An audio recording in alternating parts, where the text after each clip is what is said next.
everyone.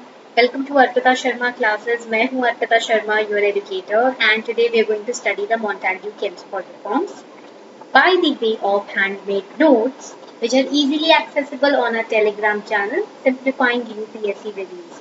Now, the handmade notes that we are creating for you, they are for your revision part. Okay. Now, when you start revising what you have already completed or read or studied, the handmade notes will come handy to you, will make your revision much more easier and speedy also. Because when you start revising from the books itself or from the notes provided by various institutes, it becomes very tough to consolidate them because they are lengthy. The notes are lengthy, but the handmade notes are just for the revision purpose. They are very short, they are concise, they are crisp, and they include everything that you have studied in a very easy manner, in a very revisionable manner. Okay, so let's get started. We are going to start with the Montagu Chelmsford reforms. Now, when it comes to Montagu Chelmsford reforms, you have to remember that Edwin Montagu was the Secretary of State and Lord Chelmsford was the Viceroy. Okay, Montagu जो थे ये थे state के secretary. ये point आपको याद रखना है.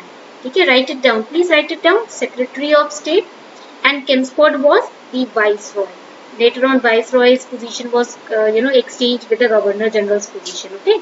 Now, they produced their own scheme of constitutional reforms, which were known as the Montagu-Chelmsford reforms, also very famously known as the Montford reforms. जो इन्होंने रिफॉर्म्स निकाले थे वो कॉन्स्टिट्यूशनल रिफॉर्म्स थे. रिफॉर्म्स मतलब बदलाव. ओके, एंड पॉपुलरली इसको Montford reforms भी बोलते हैं. This is important for prelims. Okay, and the reforms were passed by the enactment of Government of India Act in 1919. Okay.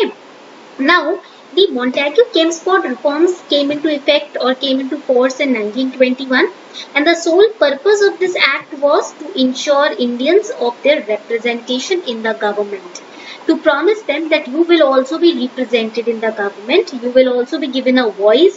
This act was passed. And the act introduced different reforms that we are going to study at the central as well as at the provincial levels of government. Okay. Now let's get started. Now here you will see, यहाँ पर आप देखोगे the Montagu-Chelmsford reforms, very important topic when it comes to modern Indian history in GS paper 1, in prelims, even if you have history optional, this topic is important. If you have NCERT of class 12, अगर आपके पास class 12 की NCERT है, then it's very good because now you can turn to page number 220.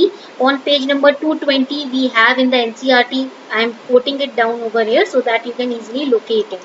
Okay, class 12. तो ये जो chapter हम cover कर रहे हैं NCERT class 12 के पेज 220 से कवर कर रहे हैं, the Montagu-Chelmsford reforms. So in 1918, Edwin Montagu, who was the Secretary of State, and Lord Chelmsford, who was the Viceroy, they produced their own schemes of constitutional reforms, which led to the enactment of Government of India Act of 1919. Okay. Now, the provincial legislative councils were enlarged. These were the features of this act. See, 1918 the reforms came. Government of India Act 1919 the act was framed, and the act was enacted in 1921. 1921 में act को enact किया गया. 1919 में decide किया गया और 18 में ये रिफॉर्म्स को प्रेजेंट किया गया. पॉइंट क्लियर हो गया. Now here the features were that provincial legislative councils were enlarged. Okay, this was the first feature. And also remember the thing, एक ये पॉइंट भी याद रखना है कि majority of the members of provincial legislative councils they were to be elected, and the provincial governments were given more powers under the system of diarchy. So diarchy was introduced in this act. इस act में diarchy को introduce किया गया. What is diarchy? Diarchy means rule of two individuals or parties. So here diarchy में क्या होता है, दो houses तैयार किए गए, upper house and lower house. जैसे राज्यसभा लोकसभा देखते हो ना. So here in diarchy we had two people who were ruling at the central level and at the provincial level. दो लोग थे जो रूल कर रहे थे, एक था central level की ruling, एक थी provincial level की ruling. So in the diarchy for the executive at the level of provincial government, the executive was given more powers. Provincial government के level पर executive को ज़्यादा powers दिए गए, and governor was the executive head in the province. And diarchy was implemented in 8 provinces that you have to remember. Diarchy को 8 provinces में establish किया गया था. ये point याद रखिएगा. ठीक है. Now what were these 8 provinces? Let us understand that. The 8 provinces were, write it down, it was Assam, then we had Bengal, then we had Bihar and Odisha, then we had Central Provinces, United Provinces, Bombay, please write it down, Central Provinces, United Provinces, Bombay, then we had Madras and we had Punjab. These were the 8 provinces where diarchy was introduced. Okay. Now here women were also given right to vote in these reforms, and legislative councils could reject budget, but the governor could restore it back if necessary. अगर legislative councils किसी budget को reject कर देते हैं तो governor अगर चाहे तो उसको restore कर सकता है, rejection को remove कर सकता है. And legislators they enjoyed freedom of speech. Okay, ये point भी बहुत ही important है जो आपको याद रखना है. Now let us understand the other provisions. Now here you will understand one more thing, that the provincial government were given more powers under diarchy, and under this system some subjects like finance, law and order, okay, यहाँ पर आप देख सकते हो I have written it down also, some subjects were put under the reserved subjects list and they remained under the direct control of governor. तो जो reserved subjects थे वो governor के control में थे, and other subjects like education, public health, okay, they were under the transferred subject list and they were to be controlled by the ministers who were responsible to the legislatures. Okay, यहाँ तक point clear हो गया. Reserved subjects under governor, transferred subjects like education, public health, local self-government, they were under the ministers responsible to the legislators.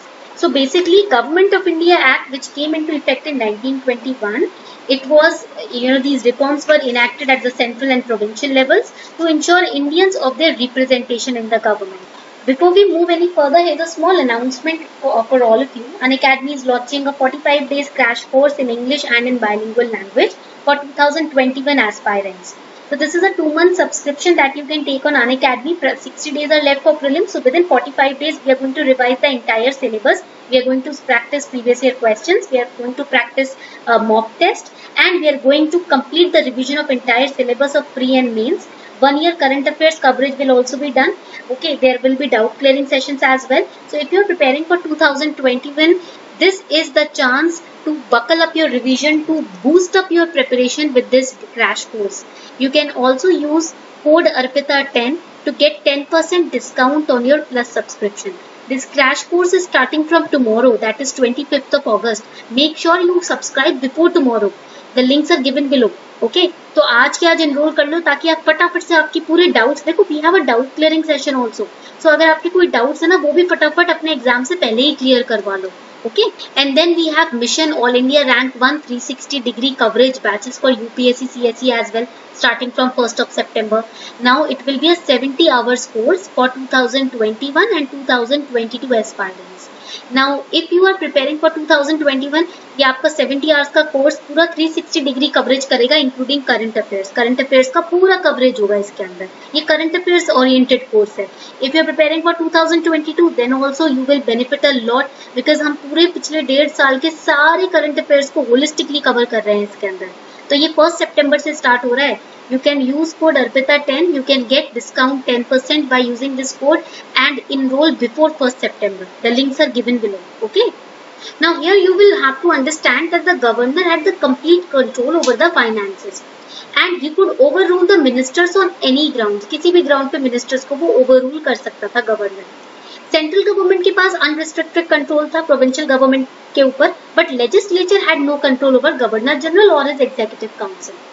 And at the central level, now we had, because diarchy was implemented, so at the central level we had 2 houses of legislature, upper house, Rajya Sabha, and lower house. Upper house was known as Council of State, which had 26 nominated members and 34 elected members, and lower house had 41 nominated members. Total strength is 144. Now right to vote was also severely restricted. Now we had a factual proof also. In 1920, total number of voters in the lower house was 9,09,874. But in upper house, the total number of voters was 17,364. So you can see a huge gap between the two. Okay. Unacademy is launching 1-year batches for UPSC CSE if you are preparing for 2022. The batches are starting from 25th of August. These batches will completely cover in the entire syllabus of prelims and mains. Live classes will be conducted. In case you miss any lecture, you will be provided recorded lectures also. Doubt clearing sessions will be given. NCERT plus prelims test series will be provided, and also you can take mentorship from the top educators worldwide in this platform. Now here 25th August is the date from which the batches are starting. We also have a 2-year batch for UPSC CSE starting from 25th of August 2021 for 2023 and 24 aspirants. तो अगर आप चाहते हैं कि आपकी तैयारी बिल्कुल सही गाइडेंस के साथ स्टार्ट हो और डेडिकेटेडली सही पाथ पर चलती जाए विदाउट एनी डिस्ट्रैक्शन, एक स्केड्यूल आपके पास हो पढ़ाई करने का, टेस्ट सीरीज का, मॉक टेस्ट का और क्लासेस का और डाउट क्लियरिंग सेशंस का, तो आज ही अनअकैडमी को ज्वाइन कीजिए. The links are given below in the description box. You can also use the code ARPITA10 to get 10% discount on your Unacademy Plus subscription. Now at the central level, these are the features of the act, okay? So at the central level, the matters which were of national importance or the matters related to more than one province, for example foreign affairs, for example public debt, civil and criminal laws, they were governed at the central level. तो जितने भी matters थे जिनकी national importance से related थे या फिर एक से ज़्यादा province से related थे, वो मैटर्स सेंट्रल लेवल पे गवर्न किए जाते थे. And the central legislatures was made more powerful and more representative by this government of India act 1919. Okay, and when we look at the executive, the act made the governor general the chief executive authority.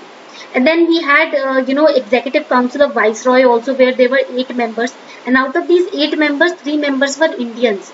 So the Britishers were saying we are also providing representations to the Indians at the executive level. When we look at the reforms in the legislature, there was bicameral legislature. Bicameral legislature was introduced. That means there was a lower house, there was a upper house. Okay. And the legislators, they could now ask questions. They can pass adjournment motions. They can vote a part of the budget. But here also I told you voting was restricted. So only 25% part of the budget was votable. 75% still was not votable. Okay. And legislature had no control over the Governor General and his Executive Council. Governor General was supreme. Okay. Now when we talk about the lower house, now here we had 41 nominated members and we have 104 elected members. That you have to remember. And when we look at the upper house, we had 26 nominated members and we had 34 elected members. Okay, that you have to remember. तो यहाँ पर I have given a chart also. मैंने यहाँ पर एक chart भी दिया है. Lower house total 145 members, time period was 3 years. Upper house total 60 members, time period was 5 years. Upper house had only male members. Okay, that you have to remember for prelims. 145 members nominated भी होते थे, indirectly elect भी होते थे. Okay, ऐसे यहाँ पर 26 nominated थे, 34 इलेक्टेड थे. So now when we look at the response of Congress, here we will find that Indian nationalists, however, advanced far beyond such reforms. They were no longer willing to be satisfied with the shadow of political power. So Indian National Congress met at Bombay in August 1918 under the presidentship of Hassan Imam to consider the reform proposals. And they termed the reforms as disappointing and unsatisfactory. They also demanded effective self-government. They said कि भैया हमको तो self government चाहिए, हमें representation नहीं, हमें proper self government चाहिए, स्वराज चाहिए. Some of the veteran Congress leaders like Surendranath, Banerjee, they were in favor of accepting the government proposals. So they left the Congress at this time and they founded the Indian Liberal Federation and they came to be known as liberals. बाद में Indian politics में इनका जो role था वो काफी minor था. ठीक है, तो this was all about the Montagu Chelmsford reforms. I hope you understood it. उम्मीद करती हूँ आपको ये लेक्चर अच्छा लगा हो. If you really understood it, do let me know in the comment section. Okay, on this note we are wrapping up the session. Thank you everyone for participating in the class.